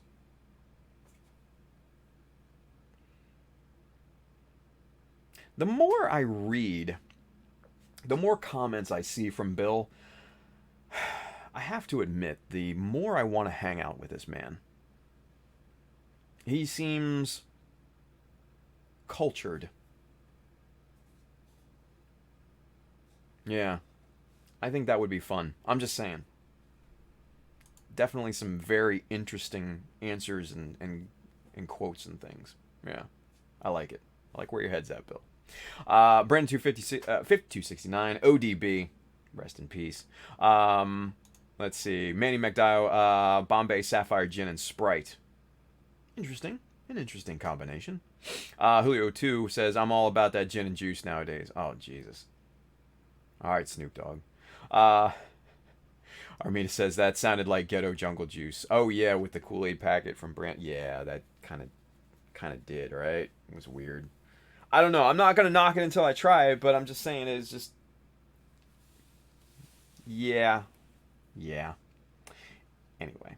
Gert McDirk says, Tim with the Gangstar, and last week Brian hit me with some handsome boy modeling school. There you go, right? Hey man, you can't knock like classic Gangstar, right? Like Above the Clouds, Full Clip, Militia, You Know My Steez, right? Just all of those. It's just you can't knock that. It's just too good. DJ Premier, one of the best producers ever in history. Probably still is. Just saying. Guru, one of the best MCs. Just the monotone cadence, just perfect. If you're a lover of hip hop, like real hip hop, not the shit that is coming out today mostly. There's a few still good ones, trust me. But god damn it, it's just not the golden era anymore. It's not. That saddens me. What are we doing? Oh well. Anyway, Brandon 569 says, just call me Brandon. I know, it's a habit, dude. I can't get past it. He says, LOL, the blue Smurf goes down like pop and fucks you up. I have no doubt of that, dude. I have zero doubt of that. Spider2K2 thought if I want to chill and drink, I would make some Swedish fish. Oh shit. James is getting nasty on us, guys. Woo. Yeah. Zach Flesh says, I will be in stock in the next week or so. Otherwise, this listing on eBay is what I'm talking about. You lost me there, Zach. I don't know. Oh, I'm out of right now. This is photo. Oh, the photo etch hex number AW18. Oh, from Steel Soul or what have you. Yeah, good call. That's a good call. Julio says Z drinks Steel Reserve and he's just stunting. Well, that's what Z does, right? With his backlog of hats and everything, right? We all know about that. Travis Gopal, anybody watching the Wu-Tang show on Hulu? I am not. Although I must admit I am intrigued by it. I've just kind of been watching other things. Finished Carnival Row. That was amazing. I really liked that. I really, really liked Carnival Row. Started to watch the what's it called on Netflix? The Dark Crystal series, because I watched the Dark Crystal movie when I was a kid and I really liked it. This series is utter shit. Just terrible. Just so bad. Don't even waste your time. Like, I got 1 episode, 2 episodes. Well, no, 1.5 episodes in. And I was just like, yeah, no, I'm done. I'm out. Eject, Maverick, eject. Yeah, it's so bad. It's so bad. Yeah, it's terrible. I can't. Yeah, no. Anyway, I know that throws us completely off track, but getting back to this, Armida says it's the dude that throws me off. Oh, of Brandon's blue Smurf drink. Yeah, it's that. I'm not a big Mountain Dew drinker ever, so yeah. Maybe Sprite or something. I don't know, but yeah, Mountain Dew.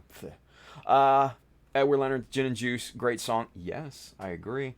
Eris385 just got here tonight. What are you working on tonight, Tim? Dude, we're just shooting the shit, man. It's Friday. We're hanging out. We're having fun. We're talking about entry-level drinks for Space Rat 53 over here on YouTube, because he wanted some entry-level kind of alcohol drinks. So we're just kind of schooling him on potential drink possibilities, and we're also talking about old school hip hop and how terrible the Dark Crystal series is. And I just kind of started that in tangent, but hey, we do what we do, right?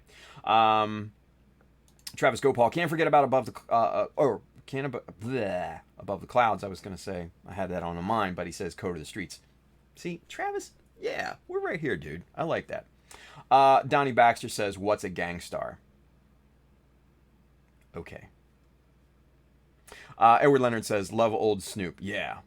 Julio says, that's not hip-hop, though. What, the modern shit? I hope you're talking about the modern shit. Better not be talking about Gangstar. We're going to have words, dude, for real. Brandon says, mumble rap is bullshit. No, I agree. I totally agree. George, are we going down the hip-hop road again, Tim? Yes, we are, George. You can't stop it. It's a careening train down the old school hip hop trail, and yes, I am cranking that sucker to level 10, and we're going down that path. Superset5 over there on Twitch says, I have a photo etch hexagon stencil with 1mm hexagons, but I'm not sure if it will work or not. I just want a plan B if the photo etch doesn't work.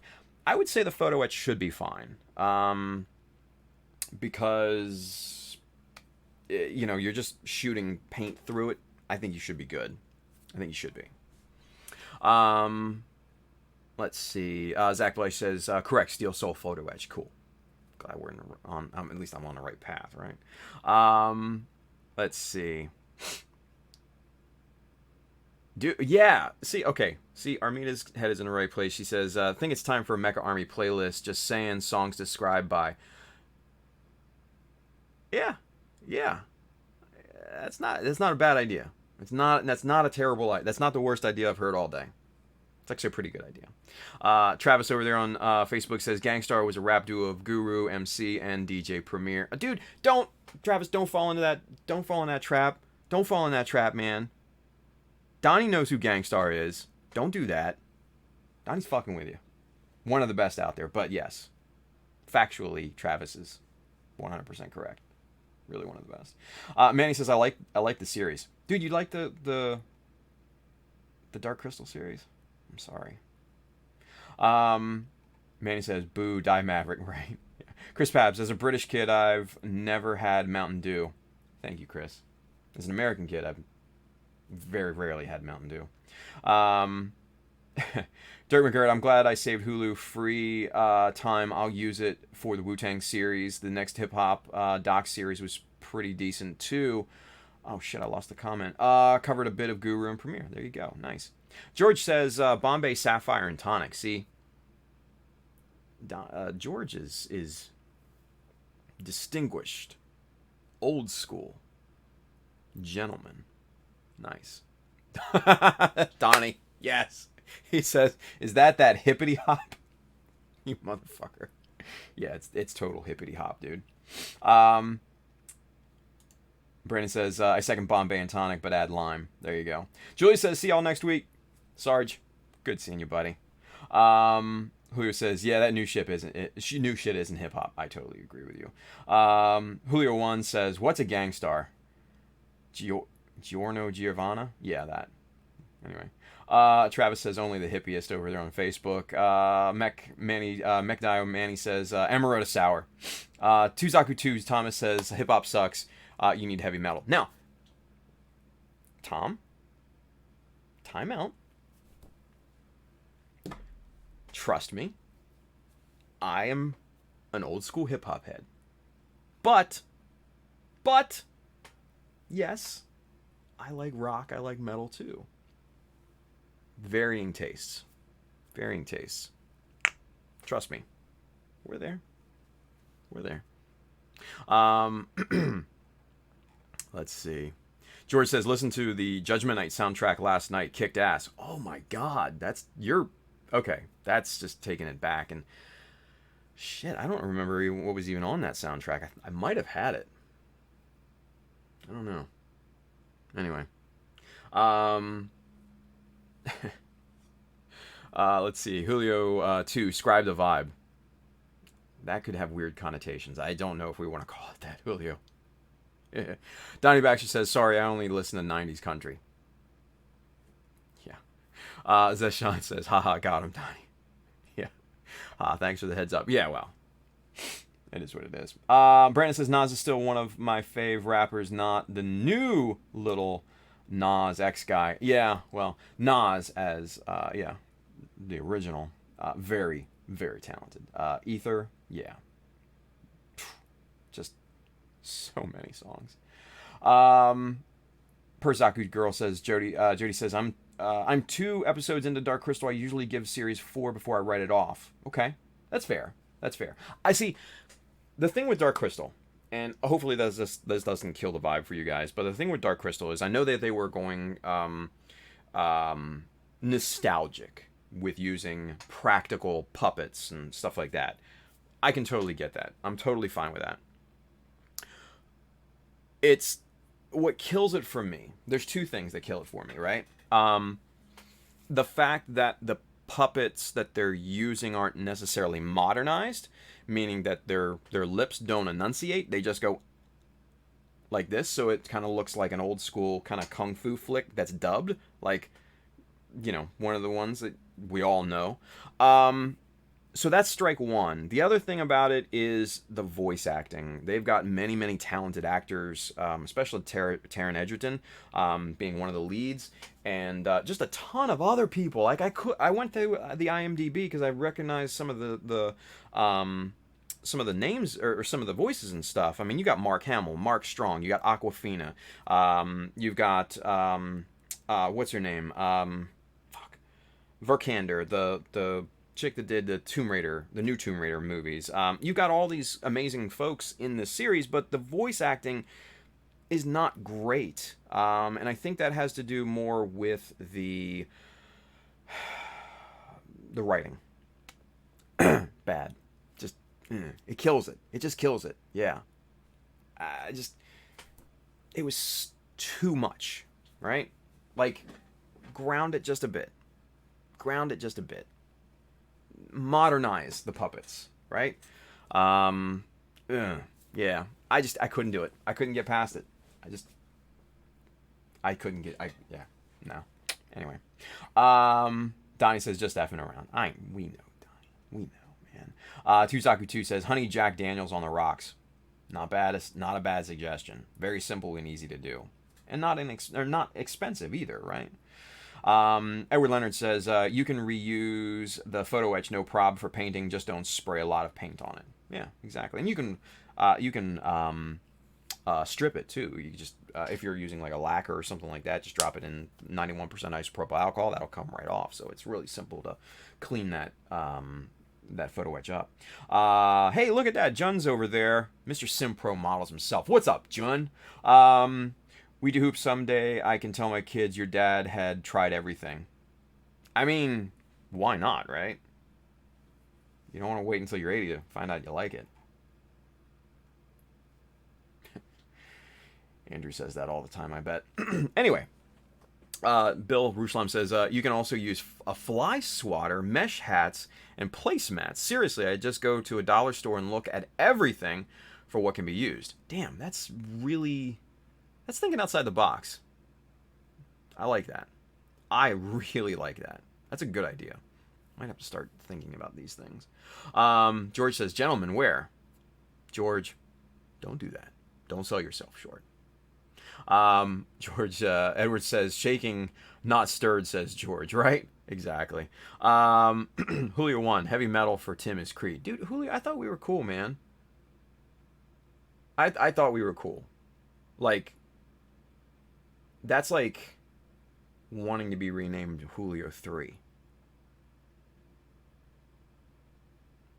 I'm just saying. I thought we were cool. Anyway. Manny says, Gentleman Jack Daniels. Yeah. Can't go wrong with that, right? Let's see. George says, Tom, we're going to have words about music on Sunday. Get him, George. Julio 2 says, let's see, where did it go? Heavy metal for Tim is Alter Bridge. Oh, for fuck's sakes. And they were talking about this in the awful Discord earlier, and I had to school them on what real music was. So yeah, you know what? That, now that I think about it, if Julio 1 is Julio 3, then Julio 2 may be Julio 7. Who knows? I don't know. We may have to rethink these this numbering system here. Superset 5, Queen and Ozzy. That's strong. Yeah, that's strong. Nothing bad. Nothing wrong with listening to good old Queen, Beatles. Hell yeah.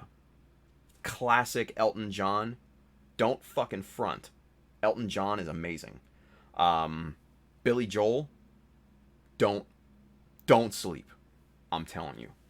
These are classics. These are artists. True artists. Respect the art.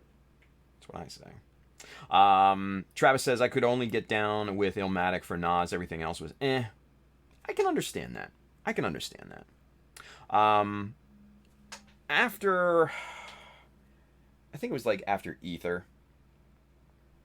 Then it kind of started to meander a little bit. I understand where you're coming from. I understand. Chris Pab says, Nas One Mic is absolutely amazing. I agree with that. Brandon wants to know, anyone watch the new Rocco's Modern Life on Netflix? No. At least not me. Manny says I fell asleep on Rocco. Yeah. Julio 3. He says, you want movies with puppets, you only need Labyrinth. I mean, that's a fair point.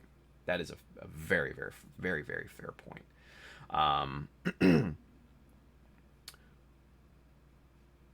Let's see. Starring David Bowie. Yes. Yes. Okay.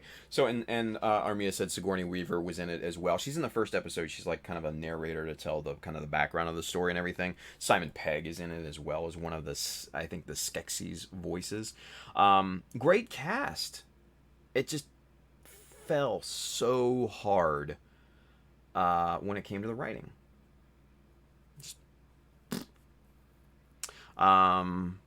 Let's see. Brandon says, I'm torn on it, Manny. Brings back my childhood, but I feel like it could... Oh, where did it go? It could have been done better. No, I agree. Gert Madur says, once the credits roll on the final ep, a secret making of pops up. That was the best part of the series for me. The lips are actually VFX, which is like, why did they keep them the way they did? Exactly. Like, you can have, modern puppets or animatronics or whatever that can emote, the actual words like we do.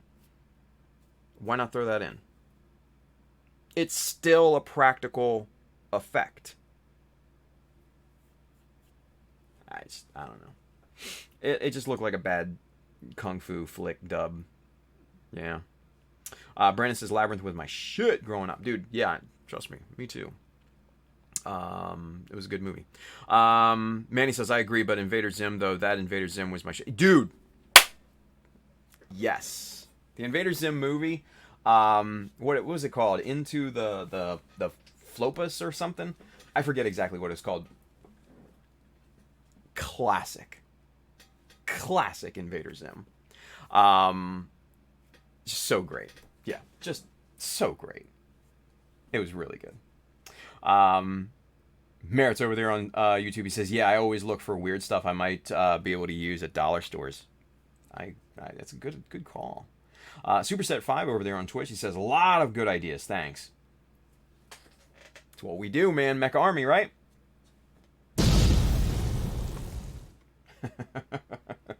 Here we are. Let's see. George says, Tim, if you want to be part of Team Awful, better get used to this kind of shit. Well, see, and that's the thing, George. I don't necessarily want to be Team Awful. Maybe Awful adjacent. I just wanted to see what the fun was. I was just curious. I was awful curious. So, but like I said, I can hang. It's not a big deal. It's not a big deal. I'm a big boy. Hold my own. Edwin RSA, what's going on, Edwin? He says Wu-Tang Clan ain't nothing to F with. Dude, yeah, no, you're right. You're right. Brandon says my dollar store had a bunch of model master paints not too long ago. Just needed a good mixing. I picked up a few of them. Dollar stores are awesome. Yeah, exactly. Henry says Pink Floyd. Fair, yeah. Edward says yes, both are good. Billy and Elton. Yeah. Let's see. Donnie Baxter over there on Facebook. He says, who needs a house out in Hackensack? Is that all you get for your money? Fair. Zach Blythe, classic Elton John is sweet. Tiny Dancer is my fave. Yeah. Pacton is over there on YouTube. What's going on? He says, Elton John is no artist. He didn't even write his own songs. Co-wrote. Some of the early ones, yes, he didn't write. But he's still an artist because he can sing his ass off. Don't front. But I get where you're coming from. It's all kind of a group effort at that point, right? There's art in all stages of song production. Yeah. Let's see. Travis says, all right, I'm out, people. Don't, Donnie, you won't get me again. Right. There you go. Travis, good night, buddy. Thank you for watching, man. Good hanging out. Let's see. George, Tuzaku2 Tom says, George, the 00 Quant looks badass. It's complete and packed for the show on Sunday. Yeah, there's a, what is it, PatCon up there, up your way, in good old Boston, or someplace up there in Massachusetts. Maybe, I don't know. But yeah, they're hanging out up there, and that would be pretty cool to go up. But man, that's a drive for me. I would love it, but it ain't gonna happen anytime soon. So, in Hudson, Massachusetts. Oh there. Anyway, Jacob over there on YouTube says, yeah, Rocco was lame, unfortunately. I never got into it myself. Brandon says, this entire stream has hit me right in the childhood feels. Dude, because that's what we do sometimes. Sometimes we just kind of chill and relax and just, like, take it easy and shoot the shit, have fun. We hang out, man, and kick back nostalgia, right? What are you going to do? Sometimes it's fun. Sometimes that's fun, right? Armida says, couldn't get into Labyrinth or Dark Crystal. Just not my thing. Fair. Julio Ponte. I'm not even doing the numbers anymore. Because you motherfuckers don't deserve them. Doom Patrol was awesome. I couldn't get into it. Rustam says, best puppet TV show was Farscape. Damn. This is the first time I'm going to have to disagree with Bill. The best puppet TV show was The Muppet Show. Fight me. Jacob says, hey, I worked on Zim Into the Florpus. Glad to hear you guys like it. Dude, did you do some of the sound on it? Because like I loved the whole thing. I'm not gonna lie. Loved it. Let's see. Edward Leonard says, that's a no-brainer. Everyone knows that Elton didn't write his own songs, but he wrote the music. He never hid his partnership with Bernie. Yeah. I mean, again, different stages, different types of art, right? So, Zashan says, damn right, Chris, one Mike is one of the greatest. Yeah. Chris Pab says, I'm an awful fan, cheering on the sidelines. Yeah, well. We all need cheerleaders, though, Chris. Zashan says, Tyler, the Creator, is also money. We can talk about that later. Manny says, Zim, you're ugly when you lie. Dib, I'm not lying, Zim. Then why are you so ugly? Yeah, that shit was funny. George says, Tim, don't want to be part of Team Awful? Know who I'm talking about tomorrow on Discord. Wow. Thanks, George. Fuck me. Whew. Zashan says, Diggable Planets. Dude, Diggable Planets was a fucking one-hit wonder. Get out of here with that. That's insulting to old school hip-hop. Diggable Planets. Really? It's like saying Arrested Development was good. Get the fuck out of here, Z. Come on, man. You're gonna talk about if you're gonna talk about classic golden age hip hop, Diggable Planets is not even. No. No. That disappoints me. Disappoints me greatly, Z. George says I'm jumping on shortly, Julio. Nice. Julio says I'm talking about it now. Who done? Let's put it this way. You wouldn't be the first to talk about me, right? Come on. Jesus. George says he'll go to Dubai, but Massachusetts is too far. Yeah, because they're paying me to go to Dubai. They're paying for my trip. If y'all want to pay me to come up to, or pay for me to come up to Massachusetts, dude, I'm there. Come on. Don't get it twisted. Anyway. Armida says Team Muppets. See? There we go. Donnie Baxter over there on Facebook, he says, excuse me, sir, the best puppet show is Fraggle Rock.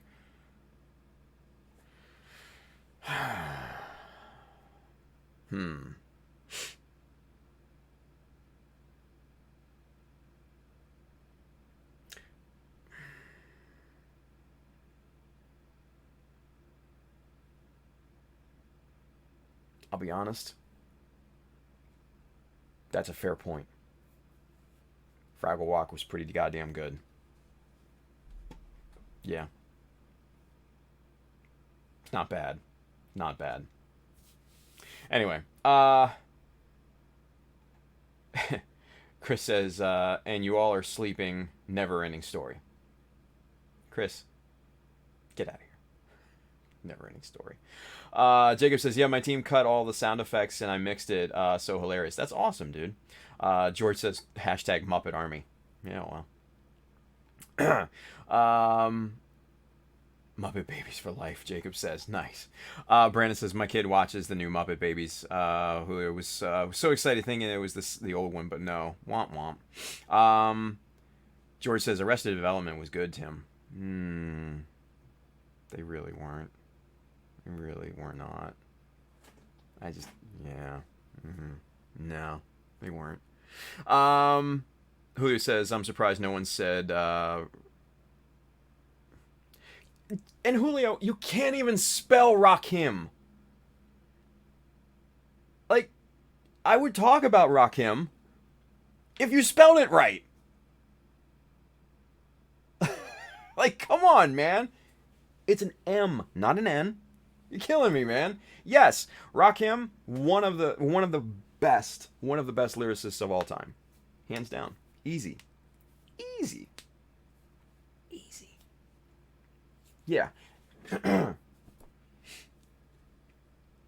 Zasan says, no, listen to the rest of their music. Please. Armida says, I'm with Tim on Arrested Development. Could not. See? Ruslam says, Bill says, Muppet TV show had the two guys in the balcony. Great, but so much of each episode was forgettable. I could definitely watch a show of just the two guys in the balcony. I'm not going to lie. Yeah. Absolutely. I absolutely could. They were the funniest part. Especially looking back at it as an adult. Funniest fucking part. Hendren says, I would go to... Let's see, I missed it. God damn it, I lost it. Where'd it go? The chat's going fast, you guys. That's all I'm saying. Where'd it go? I would go to Dubai in a heartbeat if I got paid to. Yeah, dude, and yeah, they're paying for the trip, so why not, right? Let's see. Brandon says Eureka's Castle. Julio Ponte says that holy shit, that was a good puppet. Fraggle Rock, yeah. And Manny McDowell says, man, Fraggle Rock had some scary episodes for kids. Dude, they really did. It's kind of went right up to the line, right? Let's see. Edward Leonard says, plus you're going to go out the window like Tom Cruise in Dubai. Yeah, hopefully not, right? Hopefully not.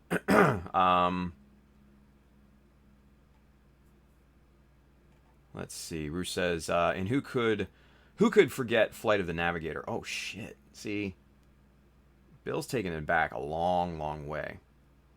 Like when I was a kid, I loved Flight of the Navigator, but then when I saw it when I got older, I was like, what the fuck is this shit, right? Pure nostalgia. Let's see. George says, okay, they weren't as good as Eric B. and Rakim. Dude, not many people were as good as Eric B. and Rakim. Just saying. El Barto says, I see I came at the right time. Dude, I mean, yeah, we're just shooting a shit on old school hip-hop and stuff like that, right? We're about to tie it up here soon. It's after midnight. I can't believe that. Like, this whole fucking stream has flown by. Let's see. Zach says, I'm curious, Tim, do you like Eminem? Yeah, I do. I don't like all of his songs, but I think a good portion are pretty damn good. Yeah. Very talented lyricist. His cadence and his rhyming style is, when he first came out, very unique. A lot of people have bitten his style since then, but he still kind of keeps it fresh. So no, I am a fan of Eminem. I just can't necessarily put him up there with like the rest of the greats, your Biggies, your Tupacs, your JDs, your Jay-Z's, your Nas's, your Eric B's and all that, right? One of the, and I said this earlier, one of the most underrated MCs, and probably, this is debatable, one of the best MCs ever. Black Thought from The Roots. If you've ever seen him freestyle, holy shit. The man's a genius.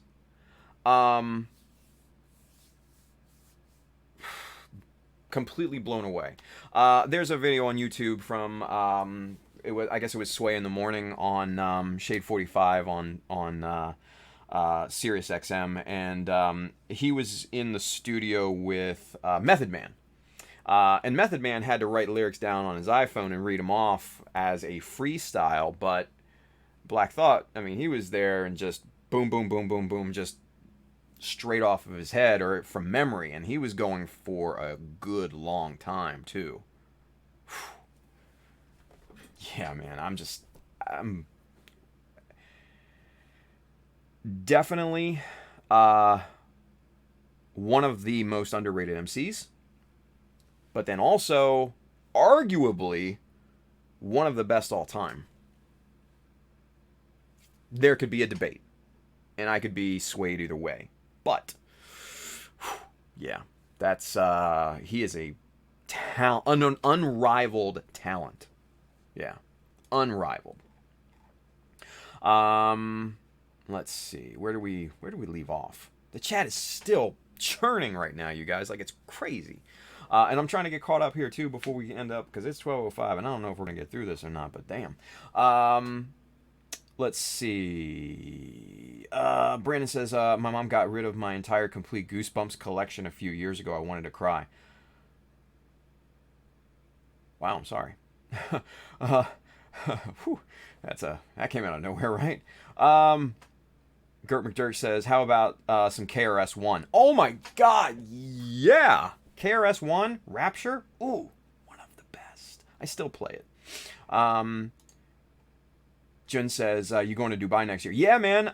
If you didn't see, I'm going to be one of the guest judges at the Otaku ME Builders Cup in January. So, yeah. Super excited. It's going to be awesome.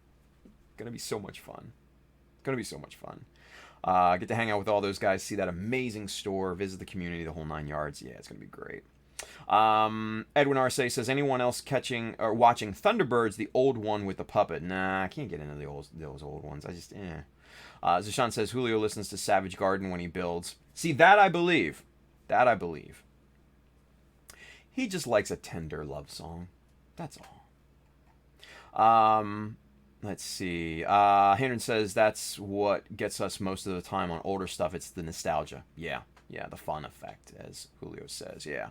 Thomas Tuzaku 2 says I like caramel M&Ms. I'm right there with you too, buddy.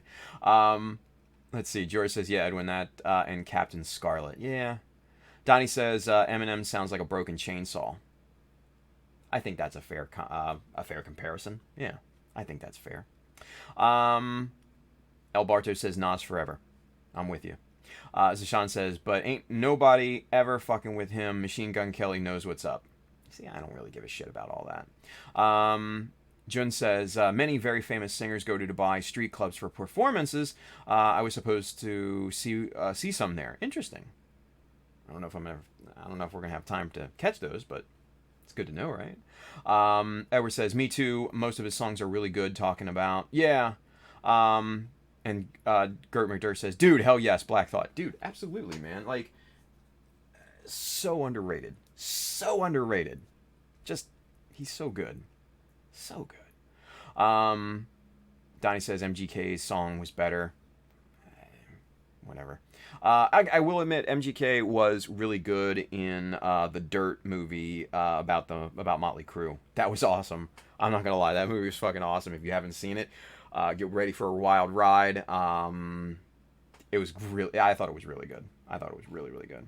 Edward Leonard says most of Eminem's songs are pretty good. Most. There are some that are just fucking terrible, but we can't win them all, right? Jin says surprised, not supposed. What a smart correction, right? There you go. Rushlam, Eazy-E, overhyped or amazing rapper who didn't write his own stuff but still pulled it off? I was never a fan of Eazy-E. Especially after he went solo.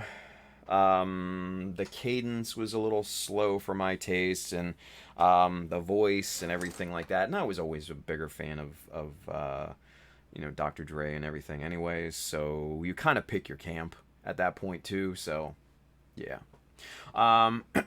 Let's see. Tuzaku 2, Tom says, we might see Tim if they pay to send him to Massachusetts. I mean, hey, you guys, if you want to pay expenses and everything, I am so fucking there. I will put on classes, the whole 9 yards. Done deal. Hit me up. Find a store, find a convention, whatever. I'm game. I am game. Let's see. Manny says the best marionette puppets is Team America. I think that's a fair statement, right? Julio Ponte says, I listen to Chumba 1, but when I build, thank you very much. Again, not very surprising. Edwin Arce says, George, need to look that Captain Scarlet, right? Z says the Dirt he was good. The Dirt, he was good? No, the movie, The Dirt, about Motley Crue was good. Yeah. Anyway, Julio Ponte, yo, has anyone seen Riot in Cell Block 9? 99, no. George says Team America, right? Donnie Baxter, he was. Jun says, wifey calling, you guys have fun. Jun, thank you for stopping by, hanging out, man. Appreciate it. Good seeing you, buddy. Donnie Baxter, Black Thought is one of the best who ever did it. See? See? Me and Donnie are right there. Superset 5 over there on Twitch. I'm out. Good night. Excellent. Thank you for hanging out with us, Superset. And that right there, I think, is a good transitioning point to being out myself. Man, you guys, it's been fun tonight. I like doing this sometimes. Just sitting, chilling, chatting, talking about hip-hop, you know, all that good stuff, nostalgia. It's just fun, right? I think we had a good time. I hope we had a good time. I hope you had a good time. Man, yeah, good stuff, good stuff. So let's get this party wrapped up. Hey, you guys, if you want one of these awesome Mecha blacked out shirts, go hit up www.chowdermecha.com, hit the store button up at the top. You'll see shirts, hats, and all sorts of other cool stuff in there. Go get you some. If you're interested in the tools and materials that we didn't work with here tonight, check the Amazon link just below over there on YouTube and Twitch. That side, if you're watching on Facebook, it goes to help out the stream. I do get a bit of a commission based off the stuff that you buy. So buy a lot of stuff. It's fun and it helps improve things, right? And then after that, if you're interested in tools, paints, accessories, etc., or the amazing Mecha Decals, check out our good friends right down here, USA Gundam Store. Adam and the crew will definitely hook you up with what you need. So, without further ado, man, Tom and George, man, you guys have fun this weekend at PatCon. I think you guys are gonna kill it. Let's put it that way. Yeah. So come on back next week. We're gonna hit this thing back up on Monday. Maybe try to get a little bit of actual work done. Like I said, we're gonna probably have a little bit of an announcement about Mecha Decals next week. And yeah, just come on back and hang out with us. So had fun tonight, guys. Have a wonderful weekend. Yeah, have a wonderful weekend. Be safe out there. Build something cool, right? And remember, Gunplas for the children. All right, guys. Good night.